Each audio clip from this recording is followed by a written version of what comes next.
mengingatkan tadi malam ketika kakak saya meninggal di kubur, saya tuh udah batalkan untuk datang ke Medan karena rasanya kurang pas gitu. Tapi saya selalu ditelepon dari Medan mengatakan, Bu, jangan Bu, ini orangnya sudah segini. Tapi sebetulnya bukan itu ya Bapak dan Ibu. Tapi yang saya hargai adalah ikhtiar dari panitianya. Ya, ikhtiar dari panitianya. Saya datang, bukan saya bilang diri saya hebat. Saya datang ke sini memang sudah jadi saya, tapi itulah namanya ikhtiar. Seandainya panitianya cuma, oh ya, Bu Guru sedang berduka cita, ya sudah tidak usah nelpon-nelpon ini.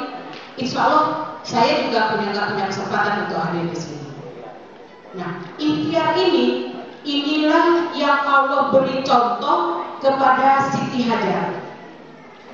Kenapa Siti Hajar harus dari Safa ke Marwah, yang kita lakukan saat itu sampai 7 kali.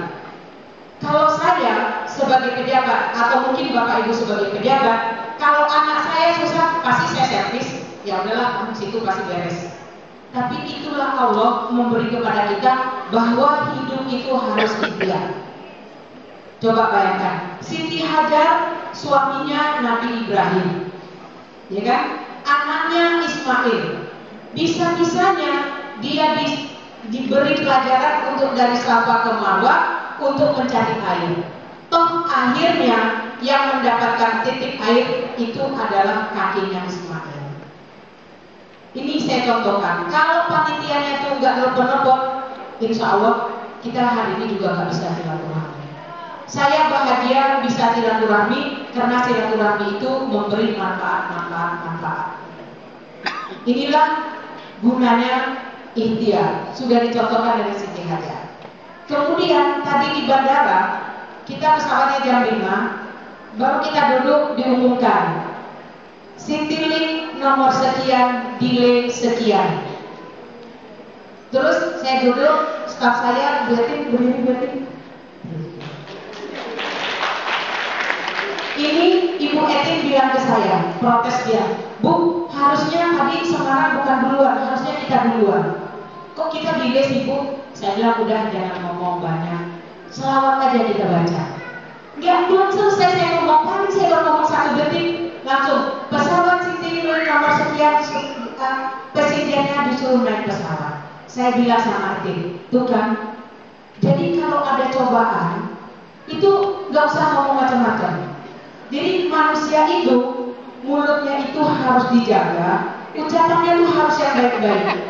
Jadi jangan sampai nanti misalnya ada orang yang datang, Pak, ini dong Pak, mau berangkat umroh. Ya ilah Bu, jangankan berangkat umroh, buat makan aja duit saya sudah tidak cukup. Ya ilah Bu, mau berangkat haji, anak saya aja belum selesai kuliah. Kuliah selesai, makan, itu tugas kita tuh mencari, tugas kita tuh ikhtiar. Jadi mulutnya duit, ya saya ini dia gendut jadi suka malas berdiri. Takut dibilangnya juga, tapi cantik kan Bapak Ibu? Biar dia lama-lama gitu. Jadi ucapan itu, jadi makanya saya bilang, udah gak usah protes. Kenapa? Karena kan kita tuh dengan waktu ya, jam 5 sampai di bandara jam 7, keretanya jam 8. Jadi kalau dilihat ini nanti bagaimana gitu kan? Jadi dia protes, Bu harusnya gini. Udah gak usah ngomong, baca aja selawat. Selesai dari itu kita disuruh berangkat. Itulah kebaikan ucapan. Masih ingat kisah Nabi Ismail punya istri 2. Nabi Ibrahim datang ke rumah yang satu, bagaimana kondisi suamimu? Alhamdulillah Pak, baik-baik, makan cukup, ini. Kemudian Nabi Ibrahim datang lagi ke istri yang satu, bagaimana suamimu? Gini. Cerita kejelekan suaminya. Nabi Ibrahim bilang sama Nabi Ismail, pintumu yang nomor 2 suruh diganti. Itulah kekuatannya ucapan Bapak Ibu. Jadi kalau boleh dari sini ketika nanti pulang ke rumah, jangan pernah merasa saya nggak punya duit, saya nggak bisa, atau saya nggak mampu. Karena yang memampukan kita itu bukan Bapak dan Ibu,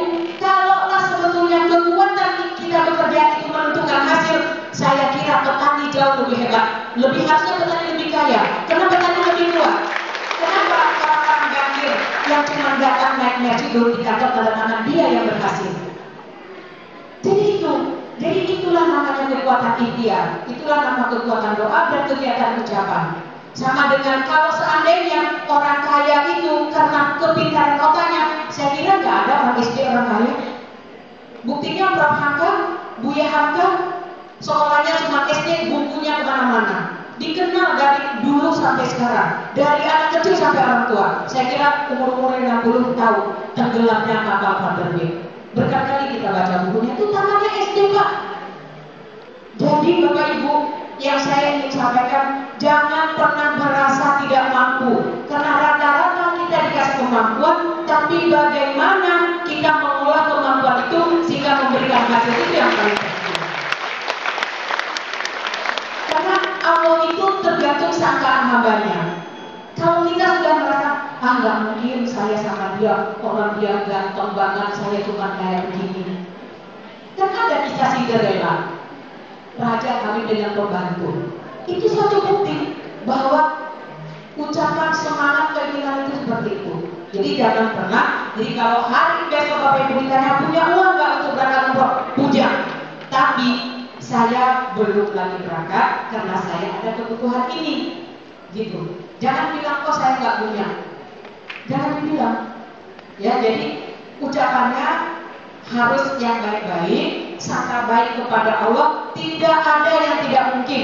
Bapak Ibu kalau lihat foto-foto album kita, itu banyak sekali orang yang logikanya itu nggak masuk akal.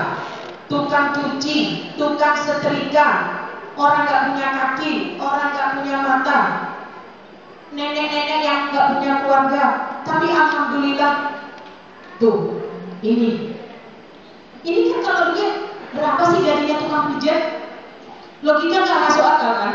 Tapi ketika yang Pak Sabar, yang gambar Pak Sabar, nah ini Pak Sabar, ini beliau ini dari Jember, bergabung dengan Armina, kemudian main ke kantor Armina, dan kebetulan di kantor itu ada saya tanya beliau, Mas, cita-citanya mau apa? Yang pertama, saya mau punya kaki. Yang kedua, saya mau berangkat umroh. Yang ketiga, saya mau punya istri. Kira-kira realistis nggak cita-citanya? Kalau kita bilang, kayaknya nggak masuk akal, orang kerjaan nggak ada, mau punya kaki, mau berangkat umroh, tapi dia optimis menghadapi hidup. Mungkin saat dia bicara itulah Allah kabulkan doanya. Ya, jadi kita kan ucapan itu adalah doa. Jadi Bapak Ibu, tuh Pak Sabar, sekarang sudah punya kaki, sudah berangkat umroh, sudah punya kendaraan, sudah punya calon pendamping. Insya Allah tinggal menunggu hari-hari saja. Ya, jadi tidak ada yang tidak mungkin bagi Allah. Iza aroda say'an ayyaqula lahu kun fayakun. Saya kira semua kita di sini hafal. Itu ayat terakhir dari surat Yasin. Selalu orang bilang kun fayakun. Iza aroda say'an ayyaqula lahu kun fayakun. Ketika Allah berkehendak, tinggal bilang jadi, maka jadilah. Bagaimana Allah berkehendak memberangkatkan ibu? Kalau ibu ditanya atau bapak ditanya, Mbak mau berapa? Mana mungkin, orang saya makan aja nggak cukup, rumah belum ada, ini yang nggak akan, karena kita tidak berkehendak. Jadi iza aroda syai'an ayyaqulan lahu kun fayakun. Ketika kita berkehendak, Allah berkehendak, hitungan sebentar. Yang lebih real lagi Pak, tahun 90 berapa, itu hitungan jam. Hitungan jam BCA pindah sahamnya dari Lim Silyok menjadi saham pemerintah. Kan hitungan jam itu semua orang ambil uang dari BCA sehingga BCA kehilangan kepercayaan. Dia ambil alih sampai berapa tahun itu BCA oleh pemerintah. Logikanya nggak masuk akal, asal nggak masuk akal. Karena di sana orang-orang hebat, orang-orang terkenal, semua bankir, semua orang hebat. Allah berkehendak iza aroda syai'an ayyaqula lahu kun fayakun. Ketika Allah berkehendak, BCA dibangkrutkan, sahamnya diambil alih pemerintah, dan akhirnya pemilik sahamnya berkurang. Itu contoh yang lebih real lagi. Itu contoh yang lebih real lagi. Makanya ayat pertama Al-Quran itu Iqra bismi rabbikal ladzi khalaq. Bacalah dengan